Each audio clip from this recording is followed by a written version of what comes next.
Friends, now there will be a story about my sister. How beautifully we spent the evening together. Enjoy listening. All the characters in the story are over 18 years old. I somewhat reluctantly agreed when my parents invited me and my sister to a cottage by the sea for a week. This meant that I urgently needed to take time off from work as well as spend time with my parents, which was sometimes very frustrating. I basically agreed because Jenny had already said she would come, and I was looking forward to meeting her. Since my sister went to university and I dropped out of university and started working, we have hardly seen each other. We didn't communicate very well either. When I had the urge to call her from time to time, I knew that I would have to call my mom first to get her number, and I just kept putting it off for later. However, when I was lying on the sand, my eyes were closed and my arms were crossed over my chest. I had to admit that it was a pretty pleasant place. I've been spending too much time inside lately, and the sun has been pleasantly warming my skin. I took off my shoes and socks before going down to the beach, and took off my shirt shortly after I hit the sand. I was currently wondering if I should go for a swim before lunch, knowing that it was only half an hour away. A sudden explosion snapped me out of my reverie. I didn't notice anyone approaching me, but I recognized the voice as soon as I heard it. Besides, of the few people, perhaps only one would swear so freely in my presence. My sister has finally arrived. "Damn rock," she complained, plopping down on the sand next to me. "There's one rock on the whole damn beach, and I'm stepping on it. Maybe you should have worn shoes," I replied without opening my eyes. "This is the beach. It is made of sand. How was I supposed to know that I was going to get hurt anyway?" She paused. "It still hurts? Do you think that everything is fine?" "What is it?" she finally asked. I opened my eyes and found her foot a few inches from my face. "Yes, it's all right. I just blushed a little, that's all. It's probably just worse for you because you have girly feet. I'm a girl, and I'm allowed to have girly legs," she said. I smiled and sat down on the sand again. I really missed these conversations with my sister, no matter how childish they were. It was nice to see that some things hadn't changed. On the other hand, I thought my sister had indeed changed a little physically. I realized that it had been almost 2 years since I had last seen her, and she looked much more like a woman than I remember. "How's Rachel doing?" Mom said she could come, but I didn't see her when I came in. "Is she in the cottage somewhere?" Jenny asked. I winced at the questions. Rachel was my last girlfriend, but we weren't together anymore. I just didn't tell my mom this news after I arrived. There was always the possibility that she would try to set me up with someone if she had been warned in advance. Obviously, Jenny hasn't been informed yet. "We don't see each other anymore?" I replied. "Oh, I'm sorry," she apologized. "It's okay. It really didn't work." "Well, you'll find someone else soon anyway," she said, beaming. Maybe she was right. I didn't have much trouble finding girls. However, it was much more difficult for me to maintain a relationship. Sometimes it was quite difficult for me to live. That was one of the reasons I enjoyed spending time with Jenny. I didn't have to worry about being easy to get along with. She knew exactly how annoying I was, and she put up with me anyway. "I'm going into the water," she said suddenly, getting up and pulling off her shirt. Underneath, she was wearing a blue bikini top that was more revealing than anything I remember her wearing on the beach before.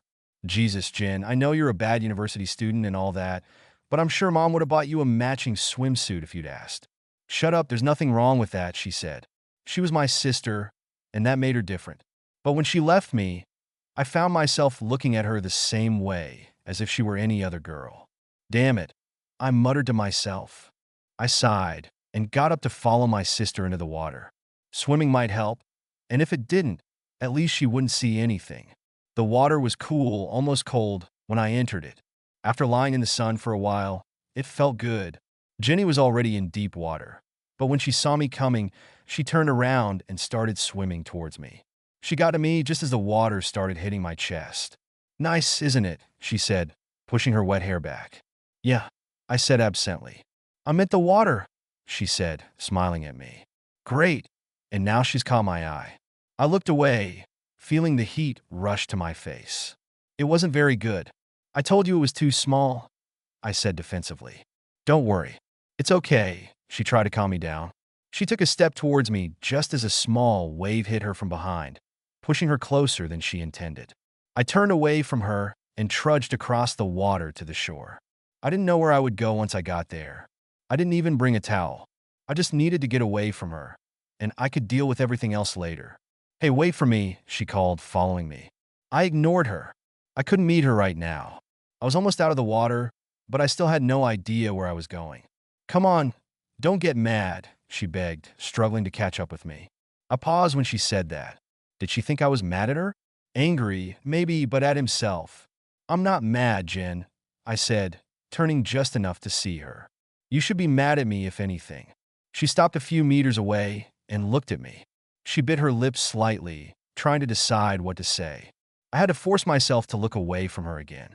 She really looked amazing in that bikini. I kind of hoped you'd really like the costume, she said softly. I'm not an idiot. Not that I had no idea that this was going to happen, she continued, glancing at my shorts, which were still turned away from her at an angle she couldn't see. Anything. Then why? I stopped, not knowing how to formulate the question. Because I had to watch you go shirtless all the time, like now. Do you think I've never noticed? That it's never didn't affect me? I knew that girls tended to find me quite attractive, and that was the main reason I was successful with them at all. However, I didn't realize that my sister could feel the same way. I felt so ugly, she continued, when I treated my own brother like that. I guess I just wanted to see if I could get a reaction from you. Maybe if you felt the same way I did, maybe it's just a normal phenomenon. This may mean that I'm not a complete weirdo. Oh, Jin, I said, putting my hand on her shoulder. Of course you're a weirdo. I quickly dodged back, expecting the blow she would give me, but I tripped over my own feet and landed on my back on the sand. I started laughing, but she sat heavily on my stomach, knocking the air out of me. I'm just kidding, I said after I caught my breath. But seriously, you saw what you did to me. If you're a weirdo, I think we can both be weirdos together. Has anyone ever told you that sometimes you can be incredibly annoying? What is it? She asked, giving me a half smile. Besides you. I paused and pretended to count on my fingers. Every girl. I finished. She rolled her eyes and shook her head slightly irritably. I do not know why I tolerate you, she told me. My dashing appearance and charming disposition? No, that's not the point. I guess I'm just too stupid to learn better. She shifted slightly towards me, once again drawing my attention to how good she looked in that damn bikini. It's probably time for you to go, I told her in a low voice. What? Before you have to go, do you mean? What is it? She asked, raising an eyebrow. I snorted at that. The joke caught me off guard. She smiled, but pulled away from me and even lifted her hand from the ground. Your back is covered in sand, she told me. The cottage has a hose. I'll wash it off there. We picked up the clothes, and luckily she put the shirt back on when we went to lunch. I woke up late the next day, and I didn't sleep very well. I kept seeing images of my sister in my head, and I had to restrain myself. Even though I joked about it yesterday, it still felt kind of weird to think of her that way. Jenny was the only one in the kitchen when I finally came down. She was busy chewing toast, but put it down and smiled when she saw me enter the room. Did you sleep well? She asked me. Not really, I replied, walking over to the coffee pot. I almost dropped my mug on the floor when I turned to her. She had a big smile on her face, and it got even bigger when she saw my reaction. I said, returning to my coffee. We were both silent for a few minutes while I drank coffee, and she played with her toast. I'm going for a walk on the beach later, she finally said. Do you want to go? I promise I won't wear this suit anymore. Oh, I said, feigning disappointment. I was kind of hoping you'd wear it. This time I ducked too slowly, and half of the toast she threw hit me in the forehead. However, she was still grinning, so I knew she wasn't completely angry. Jenny chose a t-shirt and shorts for the walk. They were quite tight on her, but they were still a significant improvement over yesterday's wardrobe. We both walked barefoot so that we could walk along the water's edge without getting anything wet except our feet. We talked lazily as we walked along the shoreline. It's been a while since we've had the opportunity to really talk, so we've had no shortage of topics to catch up on. Eventually, we started a relationship, and Jenny made me tell her about all the girls I've been with since we last saw each other. I skipped over a lot of details, not wanting to delve too deeply into these memories, but it seemed to satisfy her. And you? I asked her after I finished. She shrugged her shoulders. I don't know, there were a couple of guys there. It's nothing serious. In any case, only one lasted more than a few weeks. And the girls? I was expecting another slap on the shoulder for asking this question, but she caught me off guard and pushed me so hard that I fell into the water. It was about waist deep, but I was really soaked. "Asshole," she said, smiling. I smiled back. I deserved it, and we both knew it. I got up carefully and wrung out the bottom of the shirt where it had fallen into the water. Jenny made sure to stay out of reach, knowing that I was not above retaliation. I took a step towards the shallower water, then jerked my foot back as if I had stepped on something. Jenny took a step towards me, believing me for just a second before she realized what I was doing. She tried to pull away, but I already reached out and grabbed her wrist. She screamed, but instead of trying to break free, as I thought, she grabbed me tightly. Maybe she thought I wouldn't leave her if it meant I would leave at the same time. But it didn't work. I was already half soaked. I pulled us both out a little further, then let myself fall, dragging my sister with me. We let go of each other when we got into the water and reoriented ourselves. I took a sitting position. The water was so deep that it reached the bottom of my chest. Jenny was kneeling next to me, brushing her now wet hair off her face. I smiled at her, and she stuck out her tongue at me. I started to say something to her when she splashed me. I protested, but she sprayed me again. I grabbed her wrist, trying to stop her, and she started squirting at me with her other hand. It was harder for me to grab her other wrist, but I managed to grab onto it. "Well, what now?" I asked her. "I guess I'm your prisoner," she replied and settled into my lap. She was uncomfortably close to me now. Damn it, it was hard for me again. I couldn't think clearly. I could have just let her go. Instead, I kept holding her wrists. I finally let go of her hands and moved them to her feet. She sighed in disappointment, believing that I was going to tear her away from me. She looked at me curiously, and I returned her gaze while we chatted in silence. I'd have to change later, but at least for now my shorts were wet anyway, and no one would notice. We sat and stared at each other while we regained our breath, trying to see how the other would react to what we had just done. "Maybe we should go back," I finally said. "Yes," she agreed, standing up. I reached for it, and we walked back in silence. After a few minutes, I felt her hand touch mine. I ignored it, but then it happened again. I looked at her hand in confusion before I realized. I looked at her face, and she smiled back at me. I returned her smile and turned my head forward again. I felt incredibly pleased when we returned, not in a hurry, holding hands. It was even harder for me to fall asleep that night. I was haunted by even more images of my sister, as well as memories of whatever we were doing underwater. It didn't help that it was too warm for my taste, and there was no air conditioner or even a fan. I threw my sheet on the edge of the bed a long time ago, but not that it helped much. I turned over for about the 100th time, trying to find a position that would allow me to fall asleep. I could see my watch on the table by my bed in the moonlight. The moon was bright enough that by holding the clock at right angles to the window, I could tell the time. I sighed. It was almost 2 o'clock, and I had almost no hope of falling asleep anytime soon. I wondered if Jenny was still on her feet. Anyway, it was worth it. I didn't achieve anything here. I got out of bed, still wearing only shorts, and headed to her room. The walk was not an easy one. Her door was only a couple of meters from mine. I paused at the door for a minute, deciding whether I should knock. In the end, I just tried the handle and found that it was unlocked. "Jenny," I called softly, opening the door. "Jenny, are you asleep?" There was no response from her. The same moonlight from my room poured through her window, which allowed me to see quite well even without light. All I could see was her dark hair matted on the pillow and the back of her shirt. "Jenny?" I whispered, getting closer. She was still completely unresponsive to me, and I decided that she must be asleep. I don't know why I expected otherwise. It's been a few hours since she went to bed. I stood on the edge of her bed for many long minutes, just watching her while she slept. I knew I should just go back to my bed, that standing here like this was somehow wrong. On the other hand, if I go back to my bed, I'll just keep obsessing over her. I really wanted her to stay awake, at least I could talk to her. In the end, I lay down next to her on the bed. Just lying down wouldn't be so bad. Certainly not worse than what we've already done. "Damn it, Jen. Have you been awake all this time?" "Yes. I wanted to see what you'd do if you thought I was dreaming. Obviously, nothing interesting. Come on, I wouldn't do anything while you were sleeping. How about now that you know I'm awake?" "What is it?" she asked. "That's a very good question. I still don't know why I came to her room from the very beginning. No guilt now, right? Well, sort of, I think, I replied hesitantly. Besides the fact that I'm your sister. You mean? Well, yes. I still have some problems with that. I told her. Do you feel it? Do you feel what you're doing to me? She whispered. Yeah, I said absently. Good night, she murmured sleepily. Good night, I replied when we fell asleep together. I woke up the next morning and found myself alone in Jenny's room. It was quite late, judging by the sun shining through the window.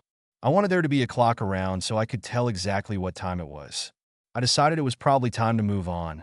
I've already risked a lot by spending the night in my sister's bed, and the sooner I get back to my room and get dressed, the better. As soon as I started to get out of bed and look for shorts, the door started to open, and I froze in a moment of absolute horror. Good morning, Jenny said, closing the door behind her. Damn it, are you trying to kill me? I asked, flopping back onto the bed and waiting for my pulse to return to normal. She smiled, took a comb from the bedside table next to the bed, and began to comb her hair. She wasn't wearing the same shirt she was wearing last night. Probably a good idea, considering the mess I've made of it. I didn't even know you weren't up yet.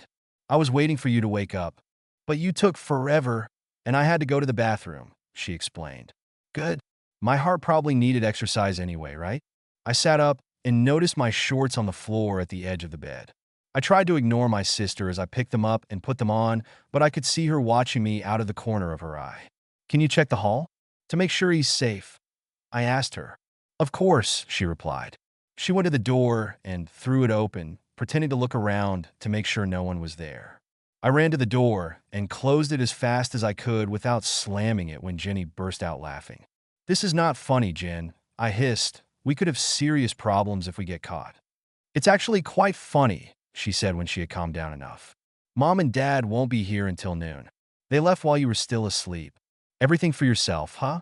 In that case, do you know what I'm going to do? I asked her. She shook her head, but there was hope on her face. I'm going to go take a shower. I opened the door before she could react and rushed into the bathroom, locking the door behind me.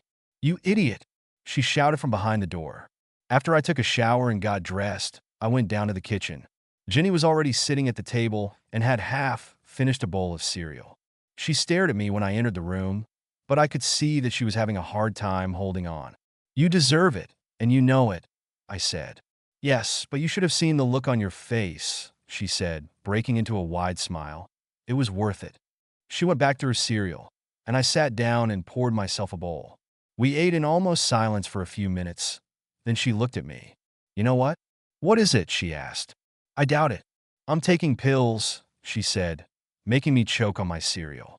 And why are you telling me this? She shrugged her shoulders, just in case you're interested. She got up from the table and stretched, lifting the edge of her t-shirt dangerously high. I'm going to take a shower now, and then maybe I'll lie on the bed. Let's see if anyone shows up. She took a few steps towards the bathroom, then turned her head to make sure that my attention was fully focused on her. I had to force myself not to follow her. I knew she would just lock herself in the bathroom, just like I did with her. I sighed and went back to the cereal. I was pretty sure she was serious about her not-so-subtle invitation after the shower. What bothered me was that I was ready to accept it. I finished my breakfast and went back to my room to wait. I lay on my bed for what seemed like hours, listening to the faint sound of the shower running and nervously waiting for it to stop. Eventually, the sound of running water died down, and I left the room to wait outside the bathroom door. A few minutes later, my sister came out wrapped in a large towel. She wasn't even surprised to find me waiting for her. I followed her as she walked past me to her room. None of us said a word. I closed the door behind me and locked it, not wanting to take unnecessary risks. Jen, are you sure you want to do this? I asked. Yes, I'm sure, she said, tilting her head slightly as she looked at me. She grabbed her towel from above and tore it apart before letting it fall to the floor. When I was done, I collapsed onto the bed and Jenny rolled over on her side to face me. We stared at each other for a few minutes while we regained our breath. Jen, I finally said, you have to give me your number before we leave. I think we need to keep in touch better. End.